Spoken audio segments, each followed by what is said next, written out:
S'il y a bien un thème récurrent dans le marché des crypto-monnaies, c'est les fameux coins qu'on appelle surperformants, les coins résilients. Mais est-ce vraiment vrai? Que se passe-t-il quand on compare ces cryptos avec le reste du marché des altcoins? Dans cette vidéo, je vais vous expliquer pourquoi, selon moi, en crypto-monnaie, la surperformance durable n'existe pas, à l'inverse de la finance traditionnelle. On va direct commencer par un exemple. Solayer, c'est un cas typique de ce qui se passe en crypto-monnaie.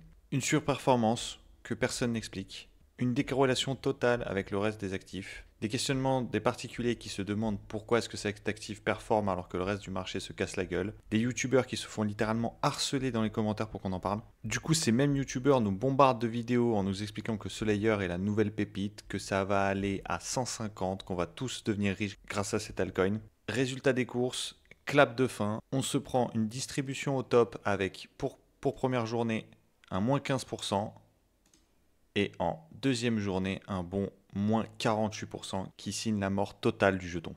Deuxième exemple, Mantra. Alors Mantra, c'est encore pire parce que ça arrivé quelques semaines après Solayer. Les gens ont eu l'exemple qu'un superformer, ça finissait toujours très très mal et pourtant, même combat, cette fois-ci, les youtubeurs ont essayé de calmer le jeu, de dire que de faire gaffe, que récemment il y a eu un superformer qui s'est pété la gueule, c'était Solayer. Et pourtant, il y a eu un afflux de particuliers sur ces valeurs, les personnes pensaient vraiment avoir la pépite. Et voilà, qu'est-ce qu'on s'est pris? On s'est pris un fameux moins 94%. Et le pire, c'est que de mémoire, c'est même pas arrivé en une seule journée, c'est arrivé en 15 minutes. Je suis en 15 minutes et on s'était pris, du coup, moins 54%. C'est n'importe quoi, c'est terrifiant. Donc là, vous allez me dire, oui, mais là, t'abuses, tu prends des cas particuliers, c'était des scams, tous les cryptos ne sont pas comme ça. Je vous l'accorde, mais on va prendre d'autres exemples. On va prendre l'exemple de Fetch, qui, quand il y a eu la fusion, s'est pris une montée astronomique. Plein de personnes parlaient de la surperformance de Fetch, comme quoi c'était un très bon actif. On nous a vanté tous les bienfaits de cette fusion,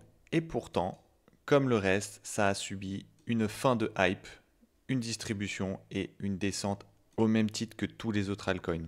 Encore plus récent, Tao, qui a été l'un des premiers à se remettre de la grosse descente qu'on a reçue ces derniers mois. Un actif qui a très vite repris de la volatilité et qui est très vite reparti vers le nord. Beaucoup de youtubeurs en ont parlé, beaucoup de personnes en ont parlé, comme quoi c'était un très très bon actif. Je pense que c'est un très bon actif, mais pourtant il ne déroge pas à la règle. Il est monté très très vite et dans ces phases de latéralisation là, en fait, vous voyez d'autres altcoins qui l'ont rattrapé. Une phase de poussée et depuis, il fait pas grand chose. Ça fait un mois qu'il fait pas grand chose, même qu'il corrige un tout petit peu pendant que d'autres altcoins l'ont rattrapé. Et au final, si on regarde depuis le bottom, il n'a fait qu'un plus 125%. Et quand vous allez voir vos actifs, vos altcoins préférés, la plupart des altcoins ont fait une performance similaire. Et si ce n'est pas le cas, ils en sont pas loin et vous allez voir que dans les prochaines semaines, ils vont surperformer et venir rattraper ce fameux Tao. Ces surperformances sont souvent liées à un buzz. Un buzz de narratif, si c'est l'IA qui pète, ça va être Tao.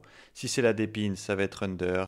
Autre surperformance potentielle, c'est les airdrops. Tout le monde farm les airdrops, donc forcément le coin performe bien. Il y a de bonnes données on-chain. Et souvent, à la fin de l'airdrop, on voit un drop du coin pour revenir à des valorisations qui sont équivalents à l'ensemble du marché des crypto-monnaies. Bien évidemment, depuis tout à l'heure, je vous dis l'ensemble des marchés des crypto-monnaies, mais commencez pas à me sortir des low cap à 50 millions de market cap. Je vous parle dans le top 100 globalement.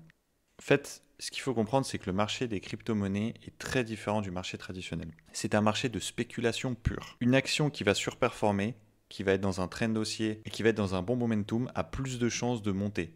Pourquoi? Parce que ça veut dire qu'elle a un moat, un avantage concurrentiel que les autres entreprises de son secteur n'arrivent pas à concurrencer. Ce qui s'explique très souvent par des données qu'on peut trouver dans le bilan, telles que les bénéfices, la marge, la hausse de la croissance. Donc là, vous allez me dire, ok, t'es bien mignon, mais qu'est-ce qu'on peut tirer de tout ça? Déjà, de l'importance du cycle général des altcoins. Quand le momentum sur les marchés des altcoins est haussier, tout le marché est tiré. De l'importance de sauter de narratif en narratif, de prendre des profits sur les actifs qui sont hype et qui explosent et essayer de surfer dans la montée pour essayer de faire des multiples. Si vous avez un objectif de x9, même si je vous déconseille d'avoir des objectifs, vous pouvez soit attendre que votre crypto fasse x9, soit faire x3 sur une crypto, rebalancer les gains sur une autre crypto et faire encore un x3.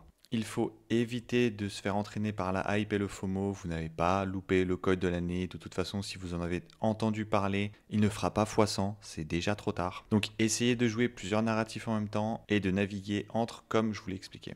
Malgré tout ça, n'hésitez pas à me citer en commentaire des coins qui pour vous vont me faire mentir et vont surperformer le marché. J'en achèterai peut-être dans ma série BF contre le BTC. Sur ce, je vous dis à la prochaine.